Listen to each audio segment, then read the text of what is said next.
Welcome to another episode of Pod Between Worlds. Today we're going to be talking to you about some Mandalorian news, leaks, some Clone Wars stuff, and more leaks coming in hot.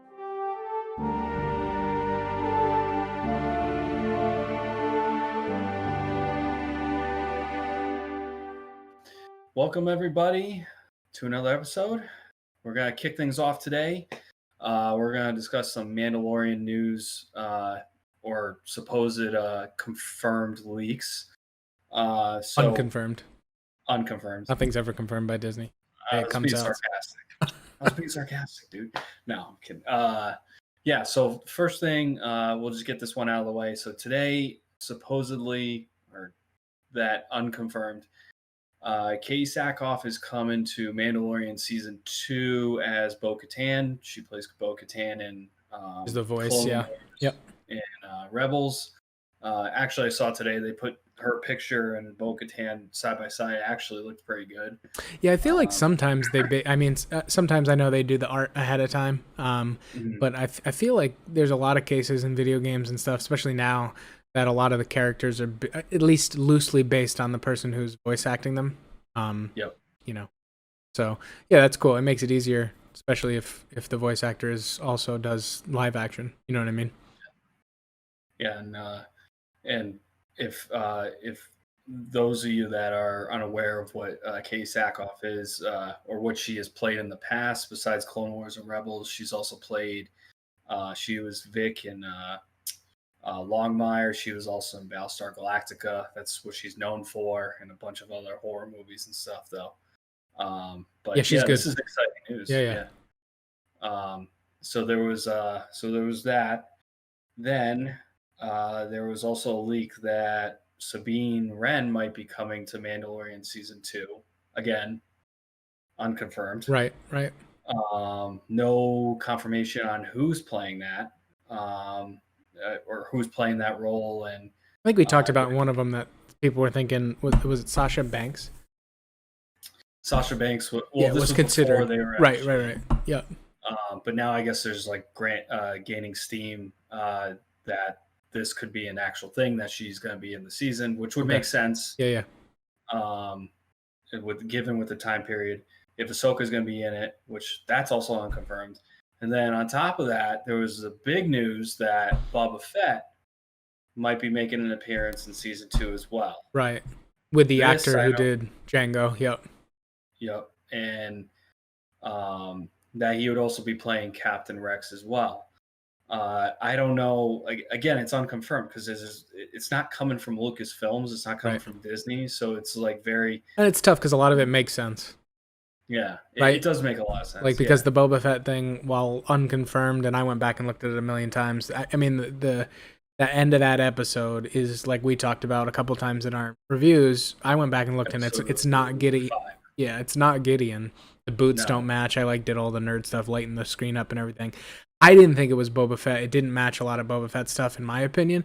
But someone brought up there's that sound, this weird like kind of digital sound that plays when he shows up in Empire Strikes Back, and it shows, and it's very clearly the same exact sound, and it's a unique sound once you hear it. Like it's the same thing.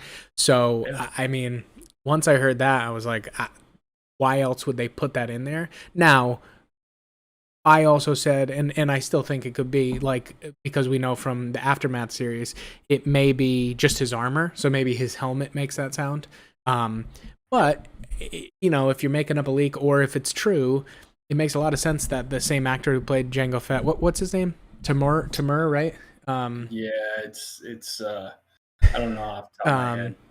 But it would make sense because he's a clone, so he would play Boba Fett, and then roughly that age too, because you know what I mean, where that they could easily match that up, and plus he'll probably have, like, I would imagine if we see him, he'll be scarred up from the Sarlacc pit, so it makes a lot of sense. You know, I think it could be true, but it's just one of those things that even if someone just chose to leak it, it's not that far fetched, right? It's kind of what you would think would happen. I mean, overall, so like, say all these additions to Mandalorian season 2 are all confirmed. Say they're all true. You think that this is going to be too much depth to Mandalorian, or do you think this is No. like it's just chock full, throw everything together with the story that whatever they're going with, and just roll Yeah. with it? I mean, I don't, because I think we heard that Favreau was already writing season 2 before season 1 aired. Yeah. So I think they were already. I think it was already part of his plan, right? And obviously Filoni's involved. None of them are. Even Boba Fett. Boba Fett's the biggest pull, but none of them are stretches, right?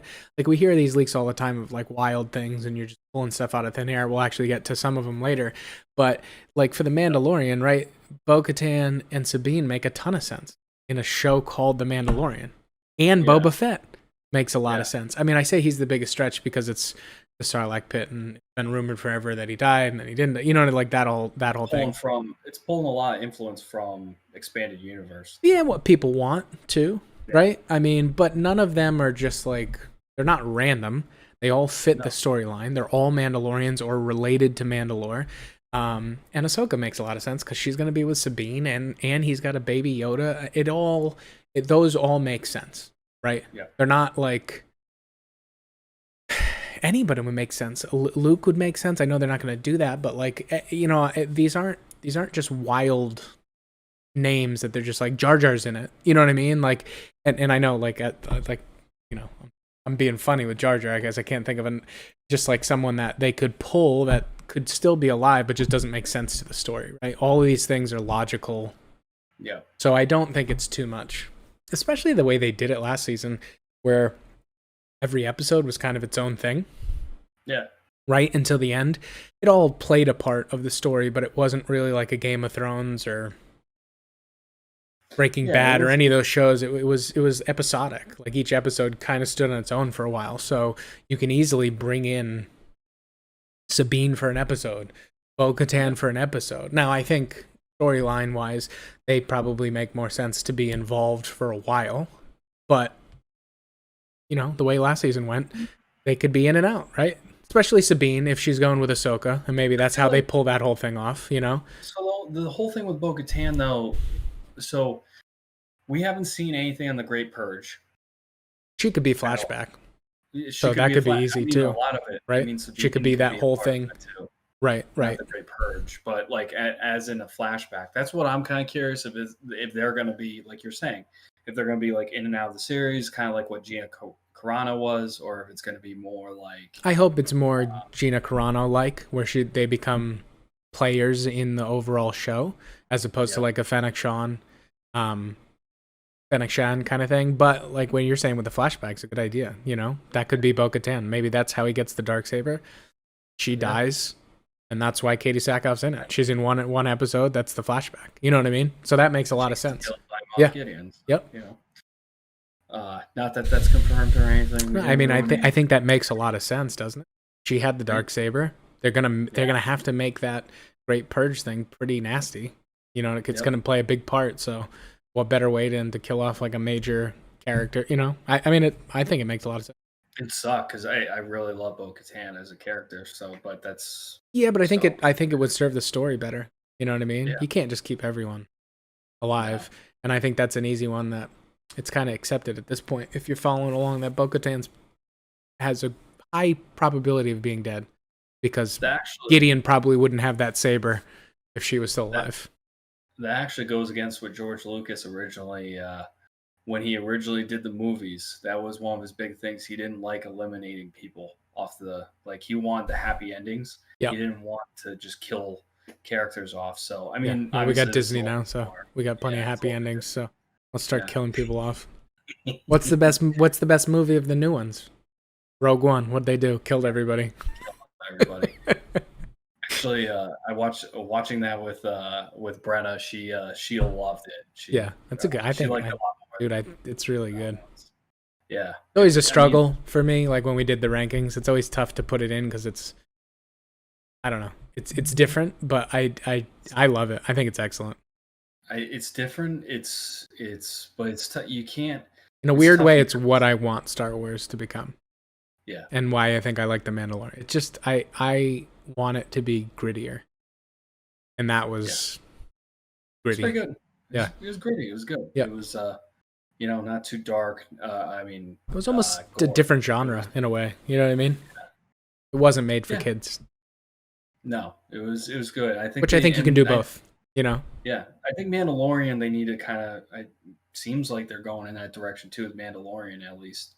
I mean, the Great Purge is going to have to be Yeah. like that because that's a Mandalorian was massacre. pretty gritty. Yeah. So I'm glad that they're going this direction. Side note: Jango Fett was played by Tamara Morrison. That's his name. Okay. Yeah. Yep. So, but yeah, again, unconfirmed. And then one other. I think this is confirmed. You mentioned it. Yep. Taika Waititi getting his own movie. I think it's the same thing. I don't think anything's confirmed by Disney, but I think it's along the same lines. I think pretty reliable sources have said that, which is awesome. You know, definitely, I'm definitely into that.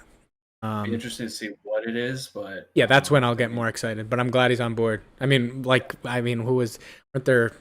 What were the other ones? Josh Trank was developing one, right? There've been like 3 or 4 that have lost, and Gareth Edwards. No, not Gareth Edwards. Sorry. The episode 9. I can see his face, and I can't. Colin Trevorrow was originally directing 9, so it's happened before that stuff's gone downhill. But since him already being involved with Mandalorian and seeing some of the behind the scenes Mandalorian stuff where he talks about it, I think he'll be great. I'm excited for it. Yeah, absolutely. So then moving on from there, kind of tied into the Mandalorian, there was the last episode of Clone Wars. It's been a few days since the last episode came out on May the 4th. But we haven't discussed it, and also we're going to do a full recap of the Clone Wars, that arc in the season. Yeah, zooming in on that arc. Yeah, there's a lot of connections that we'd love to tie in and everything to the lore and canon of Star Wars. So, but kicking it off, what did you think of the last episode? Yeah, I mean, it finished it up great, right? There was a lot of kind of emotional stuff, which was cool, especially kind of seeing Order 66 again from a different angle, right? The Rex and Ahsoka stuff, unbelievable. Seeing that. I think the coolest part was just kind of Ahsoka's unwillingness to really kill any of the clones, even though Rex was telling her, like, because he had felt that feeling because before he got the chip removed, he's like, they're not backing off. Like, they're going to kill you. They're going to do anything and she still won't, you know what I mean? And obviously they crash and pretty much seems like most of them die, you know what I mean? If not everyone, but it was kind of not her fault at that point, you know? I feel like if she did, that would have been, that could have pushed her the wrong way in terms of the Force. Yeah. And when I'm saying that also, I think she refuses to kill any, and they do that weird thing of like when she's deflecting blaster bolts. So like, I think she killed some, but you know what I'm saying? She didn't go out of her way to take them out. She could have taken a lot. Right. But yeah, I mean, great stuff, great writing. And then obviously the scene at the end with Vader and the convor that flies around. That's kind of like the whole sister thing from the Mortis arc. And he sees it, and I think they do a good job with Vader. He's tough because you want people to get the feeling of like, or have their own opinion on whether there's a little Anakin left at certain points or if it's all Vader, but you can't really have him say anything, or you can't go too deep into it because you can ruin the character real fast. You know what I mean? Yep. So I think they did it perfect. You can kind of read into it what you want. Did he have a flashback to kind of Anakin, or is he Vader happy that his past is gone? You know what I mean? It just gives you that little, your decision kind of thing. So I thought it was done well. I'd love to know. I asked, oh my gosh, I'm drawing a blank on Twitter. Yeah, Matt Martin, what planet it was. And I didn't, he's great. He answers like everything, but it must've got lost in the shuffle. He had a bunch of stuff asked to him. So, and I don't think he can say it yet, cause I think it's still unconfirmed. I'm sure a bunch of other people past, but we don't know what planet that is. So that'll be neat to find out because it looked like a barren kind of desert when they crashed and left, and then by the time Vader gets there, it like Hoth, right? It's just like snow covered. It's not Hoth, but it's what I'm saying. Like it's snow covered, and so that and okay, go ahead. What's up? It's not in the Ahsoka novel either. That's the other thing too. Right. So in the novel, we can get to that, but yeah. So we don't know. I'd like to know the planet, and I'd like to eventually know the timeline. How close that was to Order 66. Like how old is Vader, if you will. You know what I mean? Yep. At that point. I think it's meant to be relatively soon after, because you'd figure it's not to the point of when he sees her in Rebels. But I think there's a lot of opportunity where it could be almost any time. Right? Yeah. People are saying they could see through the visor and he had blue eyes. I mean, his like red visor, you could kind of make out an eye. I like zoomed in and stuff, but like it's through a red visor. How are you telling me that's a blue eye? Like that? Yeah. Yeah, I didn't pick up on that. So I don't know. I just think it was a nice little touch. I don't think they were trying to tell you had blue eyes. Right. I think that's a little. But yeah, overall, I thought it was another great one. I think I'll have to go back and kind of put it together, but I think the second to last one's going to be my favorite. Yeah. The Rex thing there is really good, and Ahsoka talking to the Jedi Council before the tie-in, right? I think that was all. I think that was the best of the best. But this episode, it was excellent. What do you think? First impression, like. I'm with you. I liked it a lot. I've actually been rereading the Ahsoka novel, so I'm kind of tying some of the stuff that she said back to that episode, or the last two episodes, really, or 3 episodes, I should say, between the Maul battle and Order 66. And it's, I liked it a lot. I think you're right on the money. I think I actually like the Maul episode a lot better than the Order 66 one. I think the Order 66 was a cool reveal. But yeah, it was definitely interesting. A lot of people I was reading, they were speculating that maybe that planet was Jakku, but I was like, how would they don't have snow on Jakku? Yeah, I'm gonna go ahead and deconfirm that. If they were in that system, that'd be interesting because they were. Yeah, we don't. I don't think they can be, right, because they're coming from Mandalore, which I think is Mid Rim. Maybe it's not Outer. I don't think it's Outer Rim, and they were going to Coruscant. I could look at a map and we could look at it. Be interesting to see. But you would figure it has to be somewhere.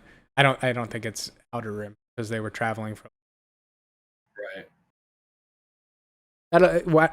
I'll write that down. We'll add that to what we can talk about for that last arc when we dive into some stuff, because that's interesting. I didn't think of that. I know hyperspace lanes in Star Wars, however they've been laid out, aren't straight lines, so it's not like you could just draw a line and be like, oh, it's that planet. But you're not going to the unknown regions to go. You know what I mean? So generally in that direction.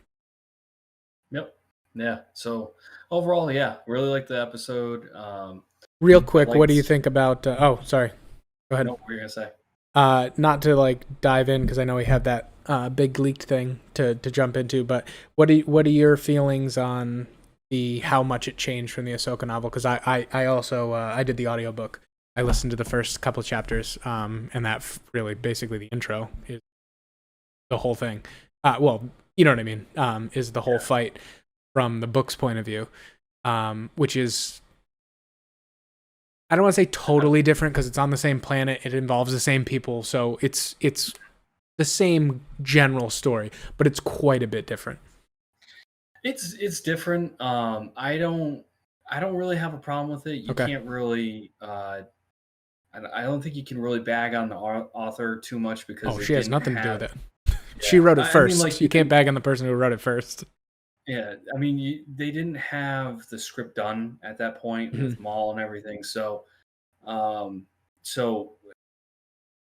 don't find it as big of a deal. I know a lot of people are like, "Oh, the retconning stuff and all that," but the book was kind of just, it was it was probably what happened was Disney was like, use your own interpretation of what this is kind of where we're going. Like she probably spoke with Filoni Right. and was like, this is kind of where I'm going. I'm not 100% there yet, or something like that. Because this book was written like years ago, like Right. five Well, years she ago. got given the general scripts and based it off of what they had written. Yeah, but it was 5 years ago. They No, could no. obviously. So I'm saying, no, I don't blame her at all. My and so let's be clear, I don't have a huge problem. It's not ruining it for me. Right. But that being said, it does irk me a little, especially with the people involved, right? So Filoni and the story group, and the books have been pretty good. This is the whole. I feel like they've followed the rule of keeping this cohesive canon and building off of one another much better than the movies have involved anything, right? Canon wise, if we're talking about the overall story. So I'm a little bummed because these are the people to me that are the keepers of this, right? And the thing I would say is I liked and it could be recency bias and watching it as opposed to reading it. I liked the Clone Wars version of the fight better. So it's tough for me to. What's that? I was gonna say I don't think the book gave. It's not as detailed. I mean, no, right? Not even but close. it details it.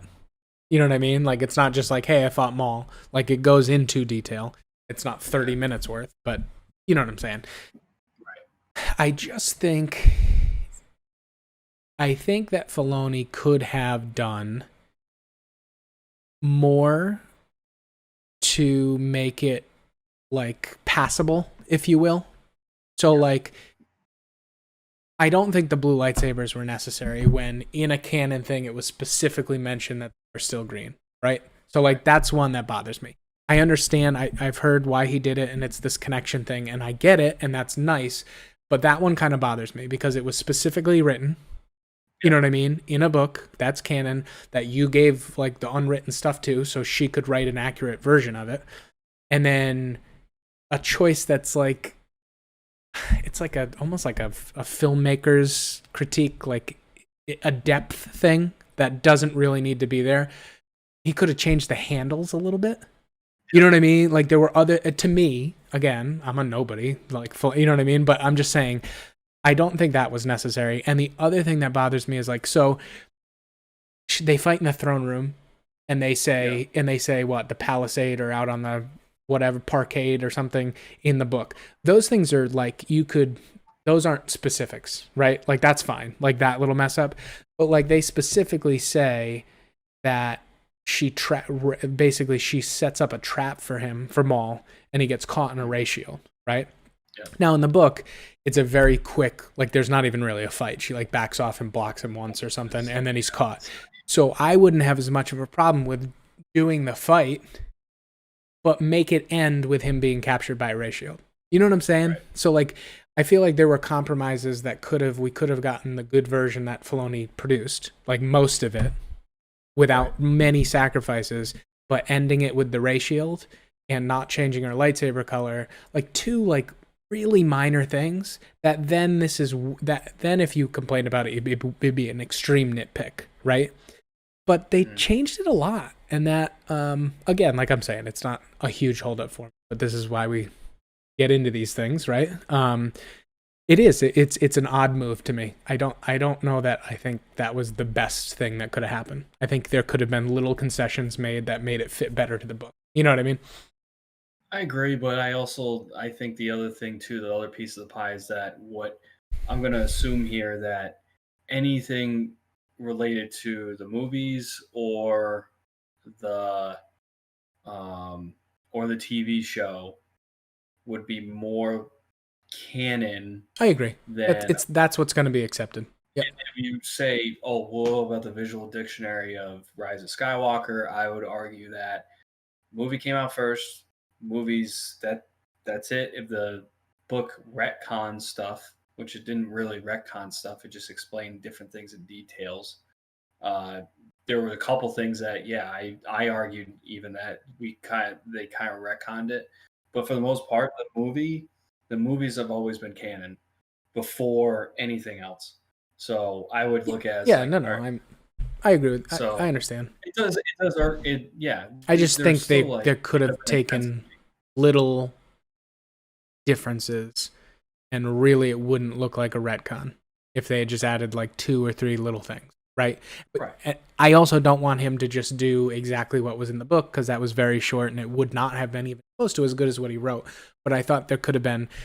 I think if you read that passage, which I'm sure he did, like he's good at this stuff, right? But if you read that passage and then go, okay, how can I make that better? There are specific things like the ray shield trap that like just end it with the ray shield trap. You know what I mean? Yeah. Like you can change other things, but like that seems to be a defined thing. But again, anyways, it's a little bit of a nitpick, and they've been good with it in general. So. Yeah. The other thing too is, this will be my last point, but I think the other thing to that is that so the Ahsoka novel is based, that portion of it is based off of his show.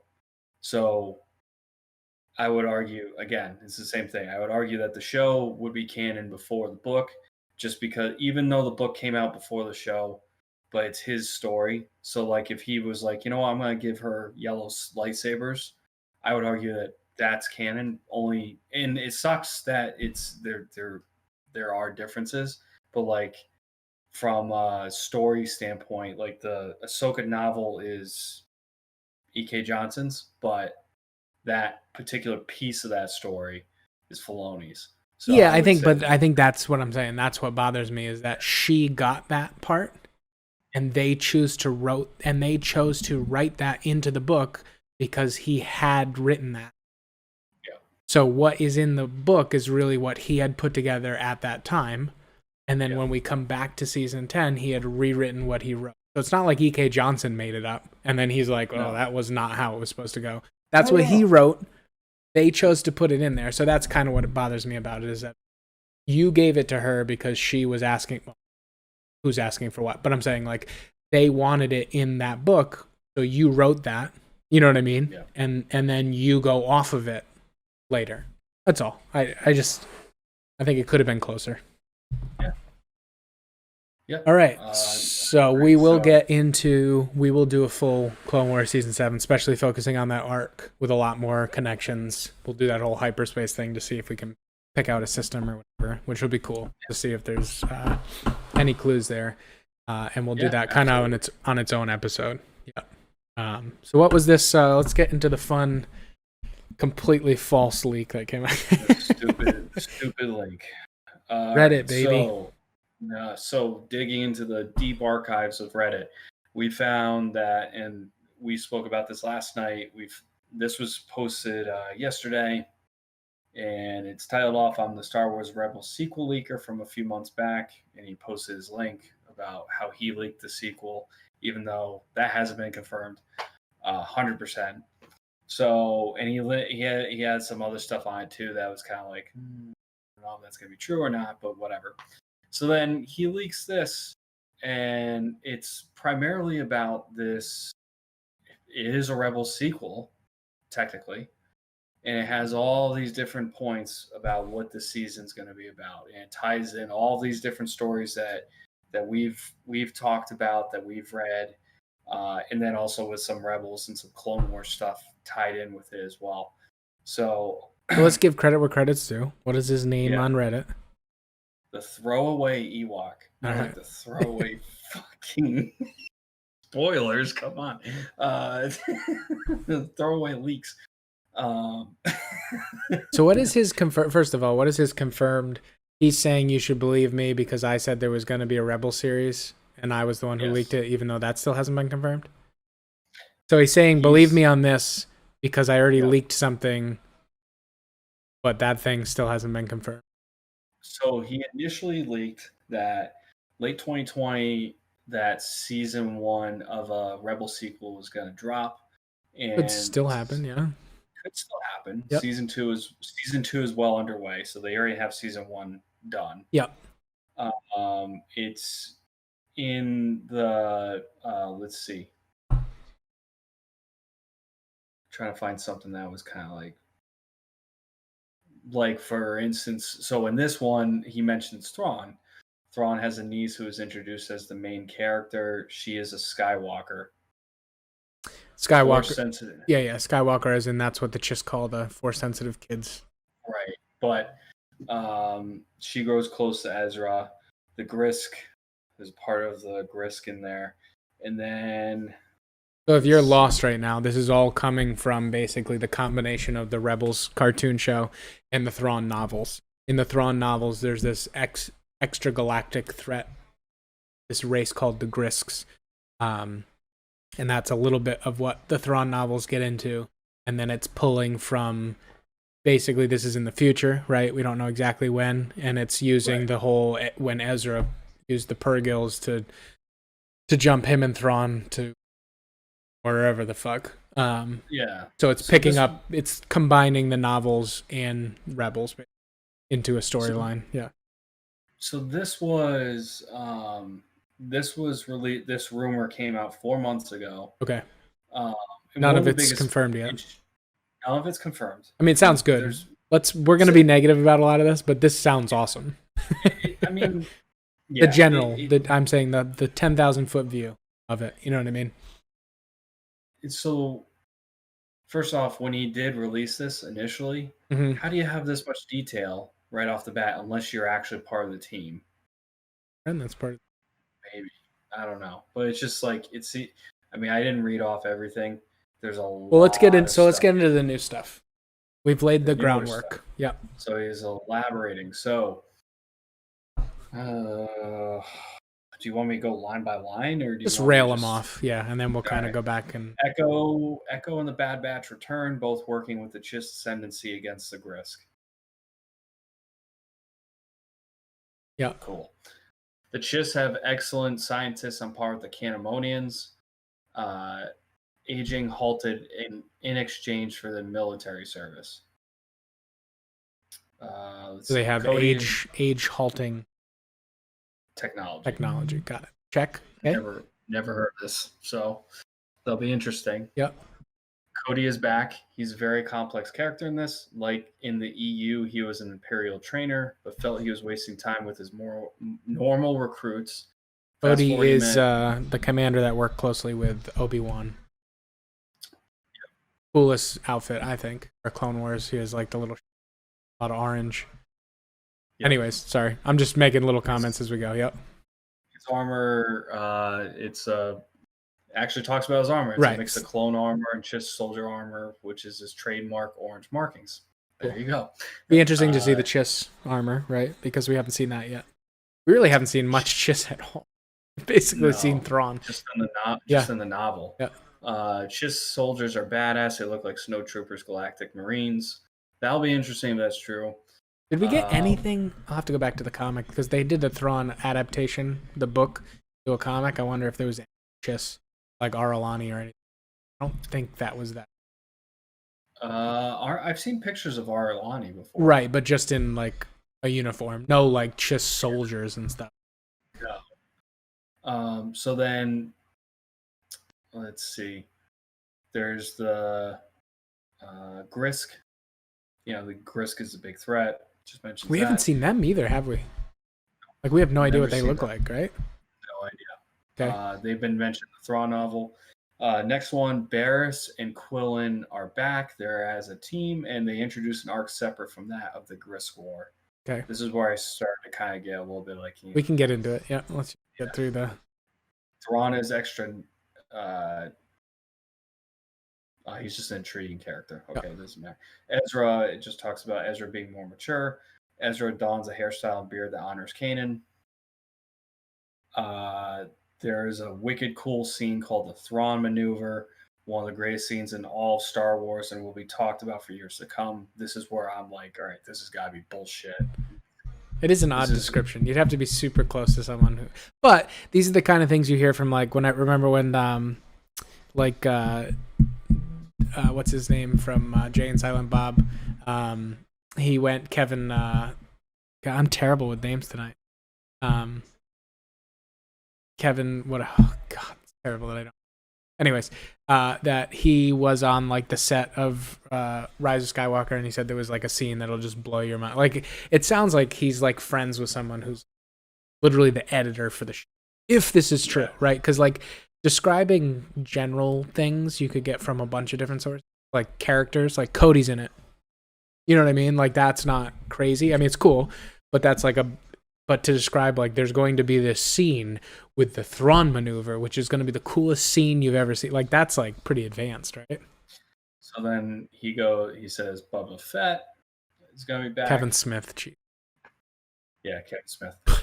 Rex is de-aged midway through season 1 by 20 plus years. He's the same age as Ahsoka. Rex and Ahsoka. So here's another thing that I'm like, this bullshit. Rex and Ahsoka meet Luke before they head off to the unknown regions. Rex and Ahsoka fill in Luke about his father. Extremely emotional scenes. Hamill is voicing Luke. Season 2 is still under production. COVID has not stopped the animation team. Let's see, what's the last 3 things? Ahsoka starts to develop feelings for someone. I'm told it's not cringe Rilo fest. She respectfully reserves herself in regards to it. It's drawn out and develops naturally. The person is quite oblivious to it. I'm told that the fight scenes in Scenes of War are completely brutal in the series. Think Umbara. Yeah. Umbara times 3. These Sith make Palps, Maul, and Vader look like children. That's it. So when I read that, I will comment real quick on. When I read that, I thought he made him a Sith, like he was trying to write. I don't know because he doesn't mention Sith again. It says these Sith. He hasn't mentioned it. So I wonder if that's like a spelling mistake or if he's literally saying there's other. Yeah. That doesn't seem. That's the one piece that like doesn't seem to fit to me. Yeah. But maybe they tie it into Exegol, and that's kind of I don't know. All right, so where do you want to start? Just your general thoughts on it? I think it's bullshit. You think the whole thing? I think majority of this is bullshit. Just because it's just too much. There's too much here that like they're throwing way too much into one season. I don't know how the hell they're gonna pull this one off. This is more complicated than Clone Wars. Like you're throwing multiple storylines into one season of a new season. There's usually arcs stuff, but yeah, you're throwing a lot of but it's a lot. It's not just like Clone Wars. At least like you switch between like Jedi and like different planets and stuff like that's okay, but it's the same general consensus. This is like 1 minute you're dealing with the Chiss and the Grist, the next you're dealing with the old Clone War clone troopers. Next, then you're dealing with Barriss and Quillen out of nowhere, and then you're going back to talking about like Boba Fett and like Ezra, and like you bring all these characters in, like it's gonna be an absolute shit show. Like Rebels wasn't even like this complicated. Yeah, so I will agree with you that I think it's I think it's too much. It does have some of the characteristics of kind of like, hey, who are all the people that are not confirmed to have died that were cool in any timeline that they could be alive now, right? Like in this, whatever this is going to take place 5 years, 10 years after Return of the Jedi, somewhere in that. Like, and then we'll just put them all in the season. So I do agree with you that it sounds too much. I will say during the height of the short-lived New Republic. Right, so same thing. A little bit later than Mandalorian, because the New Republic's kind of like maybe like 15, 20 years. So somewhere in that gap of like 5 to 25 years after. But I was thinking about it the other night after we kind of went over it, read through it. It's a lot. However, just taking the general say this is mostly correct. Say he like there's stuff still on the cutting room floor, right? But this is true to this point. I'm not sure how overwhelming it would be with all the characters. I do still think it's too much. However, from watching Clone Wars and a lot in the last couple months for rewatching it, obviously season 7, I thought of it like this. I don't think it's too much for, because originally I had the exact same opinion as you. Like, not only is this a lot, but we're only talking about one season too. Like, how the fuck do you get all these people in, right? But when you kind of read it back and go through like what Clone Wars arcs in like multiple arcs in one season look like, I broke it down, and again, bear with me here because I think it's still maybe too much character wise, but it actually isn't that hard to see how the arcs could not be confused, right? So like one arc is basically introducing you to and catching you up on Chiss and Grisk, right? And that's where you have Ezra and Thrawn, right? So that's their arc, if you will. And what they're saying is in that arc of all the Chiss and the Grisk is where you meet some of these clones, right? Bad Batch and Echo, which Bad Batch and Echo is one thing, really, because he joined them, right? So it's the Bad Batch group. And then Cody and Wolf. Wasn't Wolf mentioned? Yep. Okay. Yeah, he's a new public military trainer. Oh, so he's not even... Okay, so perfect. So Cody and the Bad Batch with Echo, right? They're all part of the Thrawn Ezra arc in season 1, which is detailing the Chiss Grisk battle, right? Mm-hmm. Arc 2 is, and I know they didn't mention Sabine, but just go with me on this. Arc 2 is Sabine, Ahsoka, and Rex basically going out and trying to find Ezra and Thrawn, which maybe they do in the end of their arc, or maybe they do in season 2. You know what I mean? And so you just make the beginning of their arc kind of them leaving and Ahsoka just mentioning, hey, we should meet with Luke first. Or maybe Luke's like, hey, because at this point he's the one searching the galaxy, right? He wants to meet with Ahsoka because he heard she was in the Clone Wars or whatever. So they do that whole thing. That's pretty easy. I know we talked about Hamill said he's not coming back, but I think that was to reprise Luke, you know what I mean? But I think he's big into voice acting, so I don't see him having a problem with that, especially if Filoni asked. So that's arc 2. And then the third arc is Barriss and Quinlan. Okay, and kind of how they fit in. So really, like, arc-wise, 3 arcs in a season, that's not crazy for Clone Wars. They've done it a bunch. It's more the character thing. Like, in the arc, in my breakdown, you'd need way more exposition on the whole Thrawn, Ezra, Grisk situation, right? And then on top of that, you're throwing in kind of this background on why did the clones end up with them. So that is like that's a significant part of it, right? Yeah. The Ahsoka Rex thing makes sense, and maybe it's even further. Maybe it's after they found him, and that's why we're talking about Rex being de-aged by the Chiss, and we're talking about Wolf and the New Republic. So maybe they're the ones that are coming back to try to get New Republic help for this whole Grisk thing, right? Because like you said, maybe it's not right away. Maybe it's further 20 years after. So they've already found Ezra and Thrawn, and they've learned about this whole conflict. Either way, there's a lot of neat stuff. And I think, like I said right before we went on, I think individually or a few pieces of it could work really well. It may be too much. And it seems like you just kind of threw a bunch of stuff at the wall that would be cool.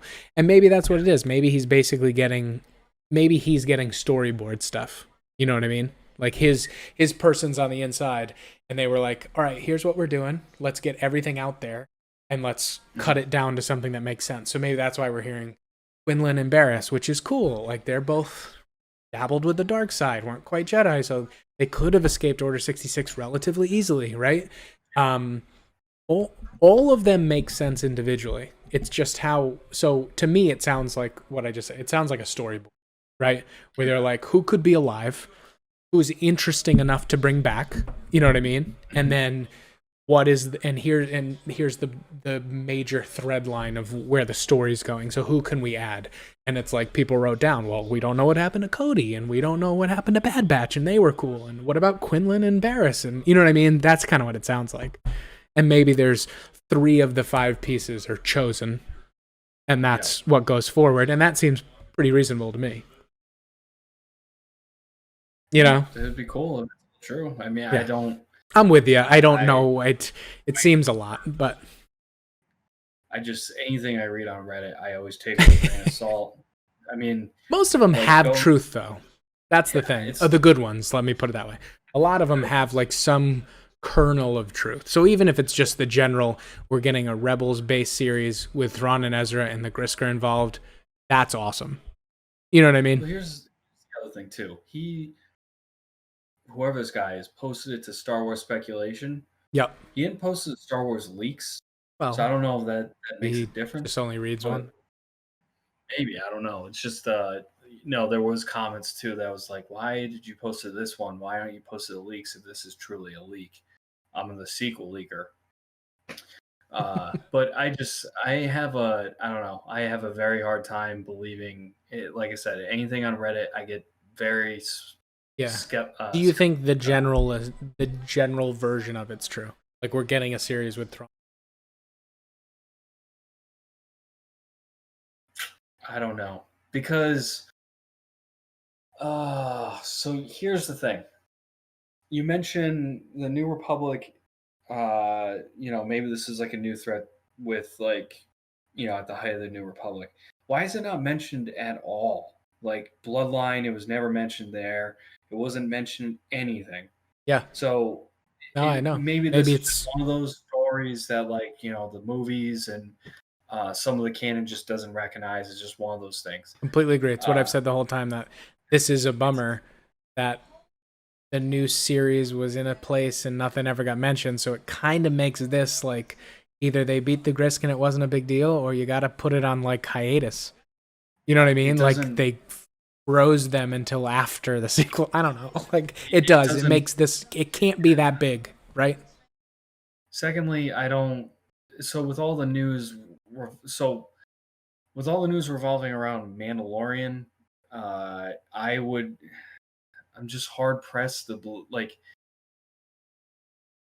It's too much that's going on right now. You got the Mandalorian season 2 that's coming out in the fall or winter or whatever. And supposedly Ahsoka and Sabine are going to be in that. And like we were saying earlier, none of this is confirmed. Yep. So then you want me to believe that the sequel that's going to come out is going to be it's going to have more of this stuff. And on top of that, you're going to throw the whole Grisk threat into it. And I don't know. It seems like a lot of it's just coming from left field in my eyes. I think a lot of it sounds cool. I hate the bear shit, by the way. I wish she just died. I hated her. Quill and Voss, I'd love to see that. I just don't. Wise similar. They're very similar. What happened to him for 30 years? I know, but they're very similar. They have ties to Asajj. Right, but what happened? They disappeared. Order 66. You got to get away. No, I know, but I'm just saying, why? I'm sure they'd get into it. Maybe it's just it doesn't like. Some characters are better just written off into the sunset. Yeah, sometimes, but especially Quinlan, he just had that personality. He literally could disappear, show up again. Right, and I think that's why I like him and like Rael Averross. Like those two characters, very similar personalities, but it seems odd to me that you're talking about all this Grisk stuff. You're talking about like the clone troopers doesn't working with the Chiss, like that's not as far-fetched, but like then you throw Barriss and Quillen into it, it's kind of like what? Well, you always, like I was saying, you always need that in Clone Wars. There were always that like side arc in the seasons, that some were cool, some weren't, but they were just, it didn't seem to be cohesive with what was going on. So this is also why it seems like it could be fan made, because it's like it's picking a lot of things that were similar trends, and then pasting them together. So it has like a feeling of like, you can go either way, right? You can go, well, someone's just into Star Wars and they've picked a trend here, a person who disappeared here, a person who disappeared here. So it's all logical. It all kind of fits, but it also seems like you could also just make it up. And if you're smart enough and are into Star Wars enough, you could make any of this fit. Like, you know what I mean? I will say this. The whole left field thing, I a little bit disagree.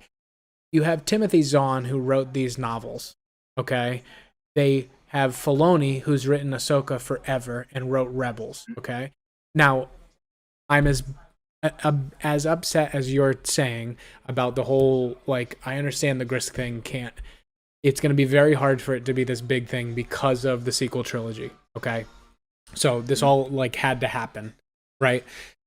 But they hired Thrawn to write all these novels. He's writing another one. Okay, Filoni wrote this whole thing and ended Rebels, and instead of killing Ezra or making him go off as a hermit or something, they specifically brought Thrawn and Ezra into the unknown. Right?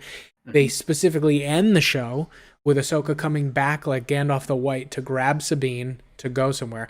So there is something written, okay? And they are going somewhere with it. And it makes sense that would be the next animated show. I'm not saying all the clones, I'm not saying these story threads are correct, like that this guy leaked, but there is eventually going to be a show or a book that involves the Grisk, because that's very unfinished, and it's going to involve Thrawn and Ezra and Ahsoka and Sabine. I mean, it's just that is happening, whether it's this one or the next one. And whether it's a book or it's animated, some version of that storyline is going to be told. The Grisk thing. They can't just make it go away. What, like, they just wrote the books and they didn't end anything with it and it just disappears? That's the other thing too that bothers me about it, is like now you're bringing it to the light, but like you haven't, like, in nothing. There's been literally just the 3 books that you've had. I don't even think the Grisk are in all 3 books. I think they're only in a couple of them, actually. They're searching for them in the second one. They run into them in the second one, but it's mainly the third one. So it's not like... Yeah, they're in the second one because that's what him and Anakin and him and Vader are messing with, trying to figure out those hyperspace things. They're going to have a very hard time explaining this. Because if it's going to be like you need to read a book before you watch the show, it's going to... I don't know. That bothers me too, because it's kind of just one of those things where it's like they need to explain the Grisk shit if they're going to do this. Like, I think their only problem is the sequel trilogy. And how they make something seem big enough and impactful enough in a series to make you care about it. Right? The villains have to be there has to be a certain existential threat to make it worth it, right? How do they do that and solve that and make it make sense that Leia would never mention it in Bloodline? It would never come up in anything else. You know what I mean? That's why I think they have to like contain it. I think it has to be way out in the middle of fucking nowhere. And news has to be slow coming back. I'd almost rather there be, if they do it like this, I'd rather there be no New Republic. Because as soon as you involve the New Republic, it's going to be like, okay, so someone heard about this, and then they didn't do anything. And so that becomes more confusing to me than if you really want to just get away and say it's in some, not alternate universe, but some unexplored version of space. The Chiss end up doing their job so that basically the New Republic never had to deal with it. But that's not an easy thing to do. In terms of the story, the Grisk and stuff, I don't think that's hard to explain. I think it's a very intriguing story. I think it's better than the sequel trilogy so far. I think the Grisk thing is fascinating. It's just a bummer that it has to be... It's the version of, what is it, from Legends. Was it the Vaughn? Right, yeah, it's a play on that, I think. I think hopefully it's a better play. But yeah, I think it's based on that idea in general. But... Again, we're gonna have to wrap up soon, but what I'm saying is this is also my only critique right now of the High Republic, what I worry about. It's too close to the prequels, and they're saying there's no Sith, it's these like punk rock raider pirate kind of people. Like, how do you, to make something really interesting, the villain and the threat has to be a big deal, right? They have to hold some power and there has to be some existential threat, right? And how do you do that 200 years before the prequels and make it big enough and awesome enough and cool enough that it's never even mentioned? Right. Like, how do you justify that? And they'll have to do that, and hopefully they do, and it sounds awesome. But that's the same thing with this Grisk thing, that I think it's an awesome storyline. I think it's probably better than what we got. I think it's a cooler idea. I think there's better characters, but they're hamstrung by what's come before them because it needs to be a non-issue in 15 years, 10 years from the time this ends. Which is like, then how big could it be if no one's talking about it in 10 years? Right. You know? Or everyone died. Yeah, I guess. That's my only issue with it, is I don't know how big you can make it, and if you can't make it big, how do you make it feel important? You know?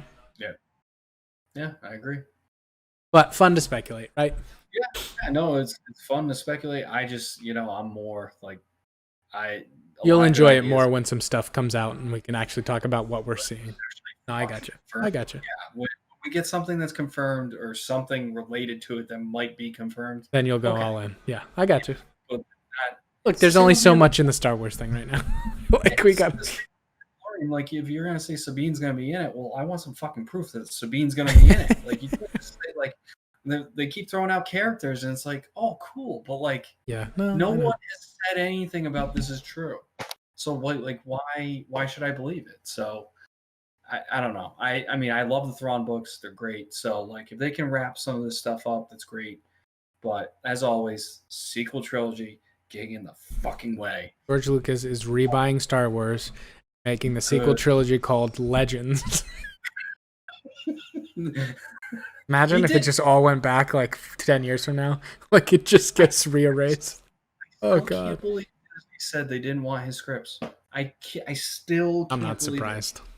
No. I don't know. I just read a book. It was oh God, I just forgot the name of it now. I think it's over. We're terrible with names, though. Jeez, I couldn't think of Kevin Smith. The World According to Star Wars, which was written by a law professor that was in Obama's cabinet. But anyways, okay. He talks about the history of Star Wars, and he talks about George Lucas and stuff. And he brings up all these different things about whatever. And one of the biggest things he talks about is the part where Disney basically told George Lucas, "Bye, like, no, we got covered." Thank you. We paid you for it. This book was written after Force Awakens came out. Yeah. So he was like, "Yeah, the sequel trilogy is like turning up to be a great thing and stuff." And I'm just like, look, you know me. I liked it. I just there are things that got in the way of things that I think could be better. They fucked a ton. They fucked so much shit up. I mean, anybody. Here's the thing. This is the only thing I'll say about it, is that no matter what they did, even if they did exactly what Legends did, there'd be a ton of people that fucking hate it. So there was always going to be this hatred towards it. Like I've said a million times, my bigger disappointment is the connection with canon. I'm okay with what they did. I liked the movies for what they are. I just think there were a lot of things like the Grisk thing and the Thrawn thing that it doesn't feel part of the all, like, just. Yeah, that's what I'm saying. There's a ton of books and a ton of comics that people invested time in that you said were going to be a part of this whole. They feel disconnected from that. That's all. You know what I mean? So yeah. Yeah. All right. That's gonna wrap this episode up of Pod Between Worlds, episode 3. Thank you for joining us. Make sure to follow us on Twitch, subscribe to our YouTube and our podcast streaming services. We put these up a couple days after on our podcast services. So feel free to follow us. We appreciate all the support. And like we've said earlier in the episode, be on the lookout for we're going to do a Clone Wars recap, and then, continuing with our weekly show. So a lot of exciting things coming down the pipeline, and hope you join us for those. So until next time. Later. See you guys later.